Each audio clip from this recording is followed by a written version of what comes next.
James chapter 1. James, a servant of God and of the Lord Jesus Christ, to the 12 tribes scattered among the nations, greetings. Trials and temptations. Consider it pure joy, my brothers and sisters, whenever you face trials of many kinds, because you know that the testing of your faith produces perseverance. Let perseverance finish its work, so that you may be mature and complete, not lacking anything.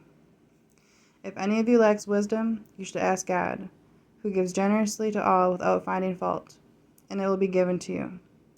But when you ask, you must believe and not doubt, because the one who doubts is like a wave of the sea, blown and tossed by the wind. That person should not expect to receive anything from the Lord. Such a person is double-minded and unstable in all they do.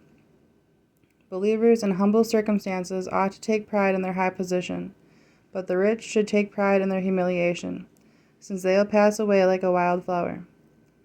For the sun rises with scorching heat and withers the plant. Its blossom falls, and its beauty is destroyed. In the same way, the rich will fade away, even while they go about their business. Blessed is the one who perseveres under trial, because having stood the test, that person will receive the crown of life that the Lord has promised to those who love him. When tempted, no one should say, God is tempting me, for God cannot be tempted by evil, nor does he tempt anyone. But each person is tempted when they are dragged away by their own evil desire and enticed. Then after desire is conceived, it gives birth to sin, and sin, when it is full grown, gives birth to death. Don't be deceived, my dear brothers and sisters. Every good and perfect gift is from above, coming down from the Father of the heavenly lights, who does not change like shifting shadows. He chose to give us birth through the word of truth, that we might be a kind of first fruits of all he created.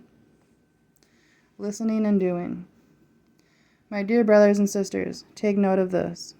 Everyone should be quick to listen, slow to speak, and slow to become angry, because human anger does not produce the righteousness that God desires. Therefore, get rid of all moral filth and the evil that is so prevalent, and humbly accept the word planted in you, which can save you.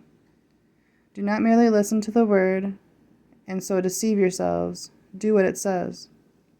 Anyone who listens to the word but does not do what it says is like someone who looks at his face in a mirror, and after looking at himself, goes away and immediately forgets what he looks like.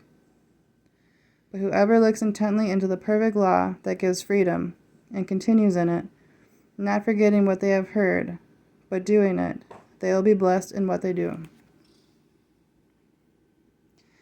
Those who consider themselves religious and yet do not keep a tight rein on their tongues deceive themselves, and their religion is worthless. Religion that God our Father accepts as pure and faultless is this: to look after orphans and widows in their distress, and to keep oneself from being polluted by the world.